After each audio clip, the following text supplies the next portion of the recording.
नमस्कार। अब तक आपने सुना श्री हनुमान सेतु मंदिर के निर्माण का प्रसंग। अब आगे चलते हैं अकबरपुर की ओर। प्रकृति की सुरम्य छटाओं से भरपूर हरे भरे खेत खलिहानों और फलों के बाग बगीचों से घिरी अकबरपुर की हवेली की आभा भी अब अपनों के दूर जाने के विछोह में कुछ फीकी सी पड़ने लगी थी। कुछ समय से यहाँ पर रिश्ते की नानी आकर रहने लगी।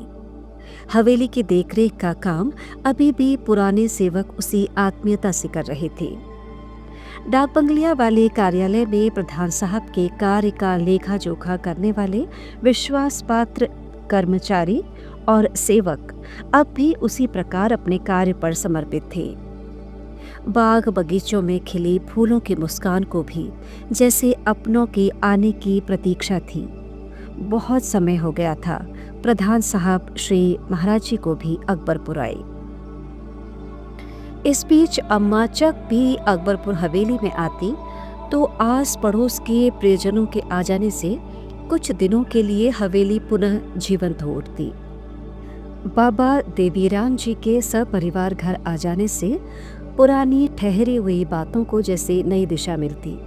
फिर आंगन के प्रतीक्षित तुलसी वृंद भी जैसे कृतज्ञता से खिल उठते। अम्मा की पारखी नज़र और सजग दृष्टि से हर कोना जैसे जीवंत हो उठता। हर सामान की व्यवस्था अम्मा अपने ही ढंग से करती, चाहे वो खेती के कार्यों से संबंधित लेखा जोखा हो या फिर हवेली के कीमती सामान की सुरुचिपूर्ण व्यवस्था। अम्मा के हवेली में लौटते ही जैसे कड़क अनुशासन की खबर हवाओं को भी हो जाती। फिर एक ही आवाज में दौड़कर आने वाले सेवकों की तत्पर दृष्टि आदेश को प्रतीक्षारत सजग हो जाती। दिन भर अपने कार्यकर्ताओं के साथ गांव-गांव जाकर कभी बग्घी में तो कभी पैदल ही वे अपना सारा कार्य निपुणता से निपटाती रहती। कीमती साड़ियों में भारी जरी वाली ओढ़नी डाले जड़ाऊ आभूषणों को धारण कर लंबरदारनी जी जहाँ से भी गुजर जाती, वहाँ के रास्तों पर आगे पीछे चल रहे राहगीर भी शिष्टता से रुककर उन्हें मार्ग देकर सम्मान पूर्वक खड़े हो जाते। अपनी जमीनी खुशबू से जुड़ी अम्मा जब अपनी पुरानी दिनचर्या में लौटती तो जैसे उनसे जुड़ी हर स्थान और वस्तु को सहज स्पर्श से नवजीवन मिल जाता। इस परिवेश की गुनगुनाहट से अम्मा दूर होना ही नहीं चाहती थी, पर दोनों बेटों और बहुओं का मन तब तक नहीं लगता जब तक अम्मा जी आगरा गोकुलपुरा परिवार के पास न पहुंच जाए। फिर आगरा में छोटी बहू की दोनों बेटियां सुनीला और अर्चना भी दादी से इतना हिलमिल गई थी कि उनकी ये गैर मौजूदगी में बस उनके आने की राह तकती रहती। ऐसे में परिवार से दूर अम्मा भी कितने दिन खुश रह सकती थी। वापस आ जाती अपने बच्चों के पास। भोपाल में अनेक सिंह जी और भाभी के बड़े प्यार दुलार भरे संरक्षण में गिरजा बेटिया जी अपनी शालीनता से अपना बचपन पीछे छोड़ अब शिक्षा और संस्कारों के नए पायदानों की ओर अग्रसर थी। हाई स्कूल और इंटर की परीक्षाओं में अपनी कुशाग्र बुद्धि का परिचय देते हुए MLB कॉलेज से BSc की डिग्री प्राप्त कर चुकी थी और अब अपने पसंदीदा विषय रसायन विज्ञान से MSc की पढ़ाई कर रही थी। MVM कॉलेज से नए विद्यालय में प्रवेश लेने के बाद इन दिनों वे अपनी पढ़ाई में व्यस्त थी। बड़ी भाभी उर्मिला जी का प्यार और अपनापन इतना अधिक था कि उनके स्नेह में वे सदा ही प्रसन्नचित्त रहती। गिरजा बेटिया जी की हर छोटी बड़ी बातों को बिना कहे ही वे न जाने कैसे महसूस कर लेती। गिरजा बेटिया भी उर्मिला भाभी के शांत और सुलझे स्वभाव से बहुत प्रभावित थी। उनकी कलात्मक अभिव्यक्तियाँ, साहित्यिक और आध्यात्मिक पुस्तकों में रुचि और मधुर स्वभाव को वे मन ही मन सराहती रहती। भाभी के लिए तो जैसे शशि, धनंजय और गिरजा बिटिया सब अपने ही बच्चे थे, जहाँ प्यार, दुलार और अधिकार की भावनाएं एक रस में बहती थी। अनेक भैया की दिनचर्या और कार्यक्षेत्र बहुत व्यस्त रखने वाली थी। पर फिर भी उनकी प्राथमिकताओं में पारिवारिक दायित्व सदैव सर्वोपरि होता। चाहे अकबरपुर गांव की गतिविधियां हो या गोकुलपुरा घर के क्रियाकलाप या फिर भोपाल में पारिवारिक जिम्मेदारियां, शांत, हंसमुख और मधुर व्यवहार से वे प्रशासनिक सेवाओं के साथ साथ पारिवारिक और सामाजिक जिम्मेदारियों को बहुत ही संतुलित तरीके से निभाते। इन सब जिम्मेदारियों से ऊपर उनका ध्यान बहन गिरजा देवी की ओर इतना अधिक रहता कि वे बहन की सुकोमल भावनाओं के बारे में गहनता से सोचते रहते। उन्हें जरा भी तकलीफ न हो, इसका उन्हें पूरा ध्यान रहता। एक दिन ऑफिस से आकर शाम को अनेक भैया ने देखा कि दोनों बच्चे कमरे में हंसते हुए बातों में व्यस्त हैं। पत्नी कहीं अंदर व्यस्त थी और गिरजा देवी जी चुपचाप पढ़ाई की पुस्तकें खोले नोट्स बना रही थी। अंदर जाकर बहन को गंभीर मुद्रा में देखकर भाई को न जाने क्यों चिंता हो गई। फिर पास आकर बोले, क्या बात है, इतनी चुपचाप सी बैठी हो, कुछ परेशान हो क्या? आदतन बड़े भैया को देखते ही आदरपूर्वक बहन अपनी कुर्सी छोड़ शिष्टता से खड़ी हो गई। तब तक भाभी भी अंदर से आकर बोली, हाँ, आज डांटा है मैंने इसे। जब तक अनेक सिंह जी उन दोनों के हाव भाव को पढ़ने की कोशिश करते, तब तक दोनों ही हंस पड़ी। अवाक से भैया देखते रह गए। उर्मिला भाभी हंसकर बोली, बस खाल ही सबकी फिक्र करना आदत है आपकी। फिर गिरजा देवी की ओर देखकर बोली, बहुत दिन हो गए गोकुलपुरा गए और अम्मा से मिले हुए, क्यों ना इन आने वाली छुट्टियों में घर चले? बात सभी को पसंद आ गई। बच्चे खुशी से उछल पड़े। जल्दी जल्दी सभी की तैयारियां हुई और 2 दिनों बाद गिरजा बहन सहित अनेक भैया सब परिवार गोकुलपुरा पहुंच गए। अब गोकुलपुरा आगरा की इस बड़ी सी हवेली में अम्मा, दोनों बेटों, बहुओं और उनके बच्चों शशि, धनंजय, सुनीला, अर्चना और गिरजा बिटिया सहित सभी की उपस्थिति से गजब की चहल पहल हो गई थी। अम्मा से मिलकर तो बिटिया निहाल सी होकर अब भी आंचल की छांव में दुबक सी जाती और अम्मा का स्नेह, दुलार हाथों की उंगलियों के जादुई स्पर्श से सिर सहलाते हुए उस प्रेम को अमृतमय आनंद की अनुभूति में बदल देता। बच्चों की दौड़ भाग और थिरकते कदमों से हवेली गुंजायमान रहती तो अम्मा, भाइयों और भाभियों के बीच नई पुरानी चर्चाओं का आदान प्रदान होता रहता। जितनी आत्मीयता और अधिकार भरी उल्लासपूर्ण बातों से दोनों बहुओं की लंबी बातें खत्म ही नहीं होती, उतना ही स्नेह और आदर का भाव दोनों भाइयों के बीच बना रहता। अम्मा के साथ सारी बातों की चर्चा सिर पर रखे पल्लू की ओट में कुछ लिहाज से ही होती, पर प्रेम के ताने बाने में बंधे सारे मोती अपनेपन की अनमोल माला में जैसे एक ही साथ गुथे थे। जिस सूत्र को बांधा था ताऊ की धर्मपरायणता और अम्मा के दुलार ने।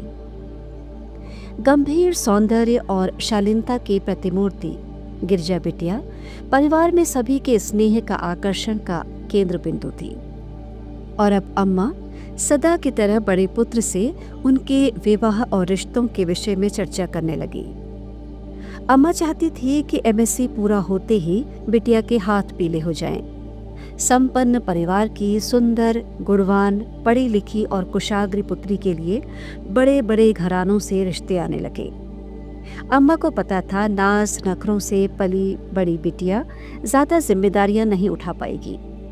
धनाढ्य, संपन्न, उच्च कुलीन घरों में रिश्तों की बात पर बल देते हुए उन्होंने बड़े पुत्र को जल्दी ही विवाह तय करने के बारे में बात कही।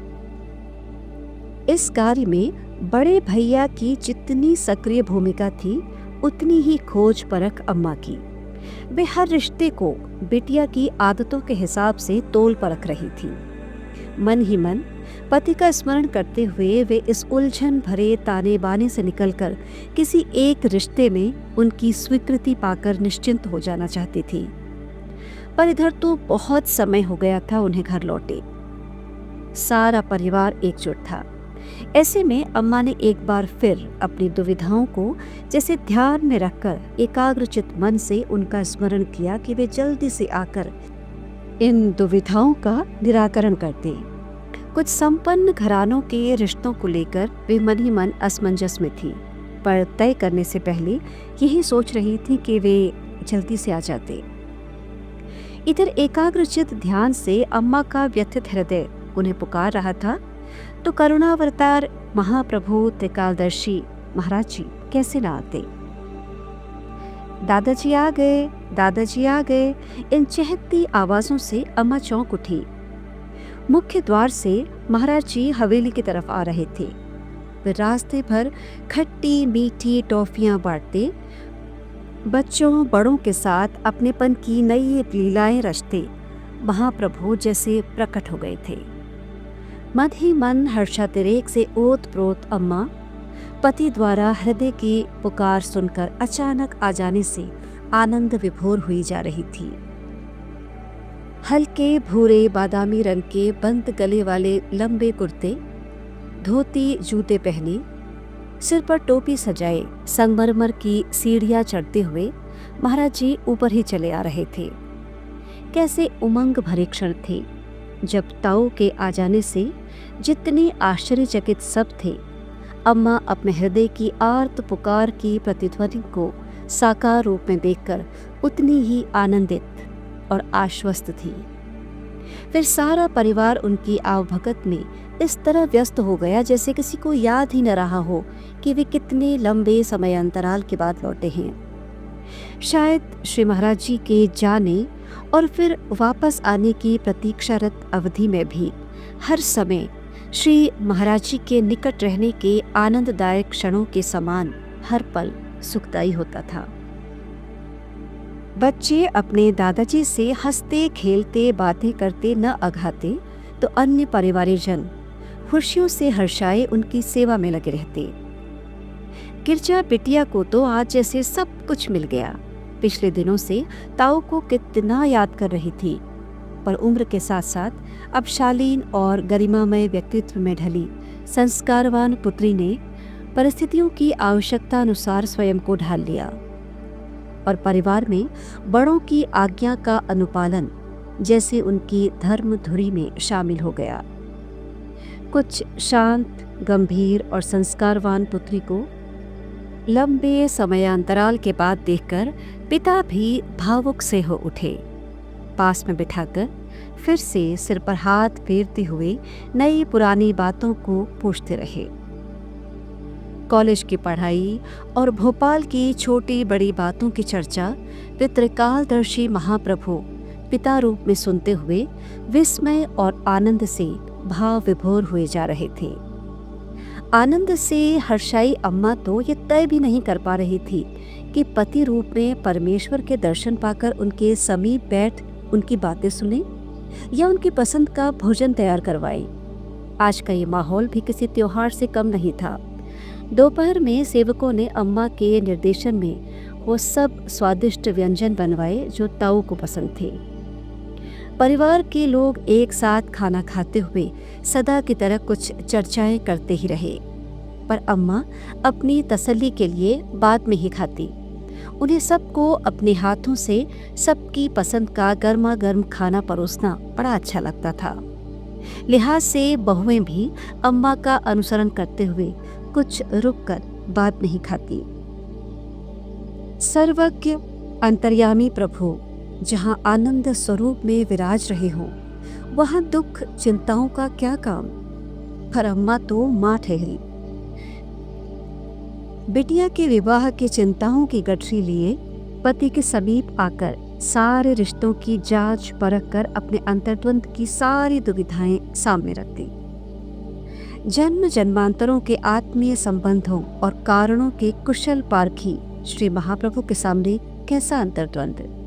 फिर भी वे सदा की भांति साधारण मानव की तरह सारी बातें ध्यान पूर्वक सुनते रहे। पास बैठे बड़े पुत्र अनेक जी हर रिश्ते को सविस्तार समझाते रहे। अम्मा को जहां धनाढ्य परिवार, उच्च कुलीन वर्ग की संपन्नता में ऊंचे ओहदे वाला छोटा परिवार और राजसी सुख भा रहा था, वही पिता रूप में श्री महाराज जी को सुविचार, नैतिकता और सम्मान देने वाले साधारण और शालीन परिवार के संबंध पसंद आ रहे थे। बातों बातों में कभी कभी साधारण परिवार की तरह लीलावश जिरह का आनंद भी महाप्रभु खूब ले रहे थे। अम्मा के तर्क, पिता की सात्विक परख बिटिया के सुखी जीवन के भविष्य की नींव का आधार तो थी।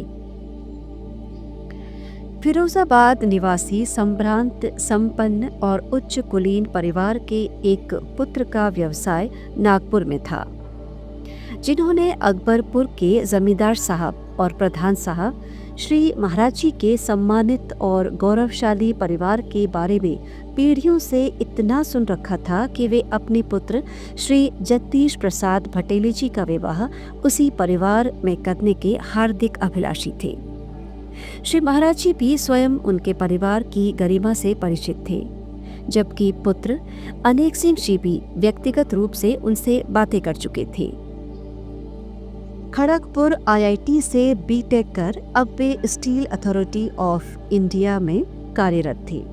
वर्षों की अभिलाषा में प्रेम को पहचानने वाले श्री महाराज जी को बिटिया के लिए ये संबंध सर्वोपरि लगा। वे जानते थे इस परिवार में उनकी लाडली बिटिया सदैव खुश रहेगी। अपने चयन की स्वीकारोक्ति के बाद शेष तैयारियों की जिम्मेदारी अम्मा के निर्देशन में पुत्रों को सौंप दी गई। घर में प्रसन्नता का माहौल छा गया। अम्मा के मन की दुविधा को भी सही निर्णय का सशक्त संबल मिल गया। अनेक सिंह जी ने फोन द्वारा सूचित कर वर पक्ष को भी अपने परिवार की रजामंदी के शुभ संदेश से अवगत करा दिया। भावी वर वधू ने अभी तक एक दूसरे को देखा भी नहीं था। परिवार की मान मर्यादा और आपसी संबंधों का मान रखते हुए विवाह तय हो गया। कितनी अजीब स्थिति थी। जब परिवार की लाडली बिटिया के रिश्ते की बात तय हो गई तो हर्ष मिश्रित दुख से न जाने क्यों सभी का दिल भारी हो रहा था। मिठाई का थान लिए छोटी भाभी सबका मुंह मीठा करवाने लगी। गिरजा बिटिया कहाँ गई? अम्मा इधर उधर ढूंढते हुए उनके कमरे में जा पहुंची। तभी देखा काल्पनिक विक्षोभ की पीड़ा और व्यथा संभाले वे एकांत में सिसक रही थी। बड़ी बड़ी आंखों में मोती जैसे आंसुओं को देखकर अम्मा भी भावुक हो उठी। गले लगाकर सहलाती रही। भाइयों की लाडली बहना के बिना तो घर की कल्पना भी दूभर थी, पर जहां भाभियों से उन्हें माँ जैसा प्यार मिला हो, उन सब से दूर जाने की कल्पना भी कितनी दुश्वार लगती थी। ताऊ की लाडली बिटिया के ससुराल जाने के विछोह की कल्पना भी उन्हें व्यथित कर देती, पर गृहस्थ जीवन की कर्मनिष्ठ धुरी पर अभी कन्यादान के महादान का एक और दायित्व उनको लीलामय लौकिक जीवन पथ पर प्रतीक्षित था, जिससे उरण होना उनके गृहस्थ जीवन के प्रति उनका परम कर्तव्य था, जिसके बाद आध्यात्मिकता के स्वतंत्र मार्ग पर उनके अलौकिक जीवन के दिव्य प्रवाह में उन्हें भक्त और भक्ति के न जाने कितने मार्गों से होकर अपने चरणाश्रित अनगिनत भक्तों से मिलना था। बिटिया गुमसुम सी थी। अम्मा जानती थी आज उसने ठीक से खाना भी नहीं खाया। अम्मा के गले भी खाना कहाँ उतरा था आज। गिरजा बिटिया केवल बिटिया कहाँ थी उनके लिए। वे तो उन्हें पार्वती माँ के रूप में मानते हुए उनसे विशेष आध्यात्मिक स्नेह का भाव रखती थी। जगत के आध्यात्मिक ताने बाने और जन्म जन्मांतरों के संबंधों से दूर गृहस्थी के इस उपवन ने भाव विह्वल पिता का हृदय भी व्यथित सा था। बिटिया के पास आते ही उनके नेत्र भी सजल हो उठे।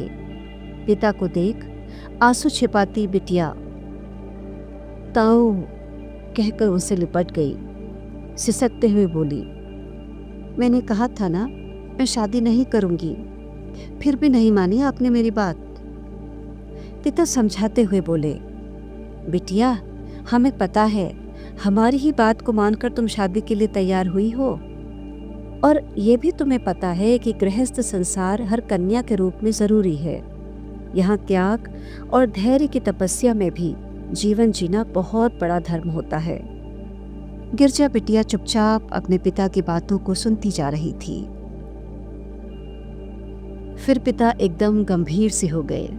बिटिया, एक विवाहिता कन्या को 2 घरों का मान रखना होता है। इसके लिए कभी कभी अपनी इच्छाओं का त्याग भी करना पड़ता है। देखो, तुमने यहाँ घर में तो बहुत से घरेलू काम नहीं किए हैं क्योंकि कभी ज़रूरत ही नहीं पड़ी, लेकिन फिर भी अगर वहाँ कोई किसी काम के लिए कहे तो मना मत करना, कोशिश करना, सब आ जाता है। पुत्री शांत भाव से आंखें नीचे किए सुनती जा रही थी। पिता का प्रेम संस्कारों की शिक्षा के रूप में ज्ञान के मोती पिरो रहा था। पिता फिर बोले, बिटिया, सास ससुर की सेवा सौभाग्य से मिलती है। इसे तन्मयता से धर्म समझकर निभाना। प्यार से परिवार बनता है। इसलिए सभी के प्रति मन में प्यार और आदर की भावनाएं रखना। प्यार से बड़ा कोई मंत्र नहीं है। अटू शब्द दूसरे का मन दुखाते हैं। कोई जवाब दे न दे पर मन तो दुखता ही है ना।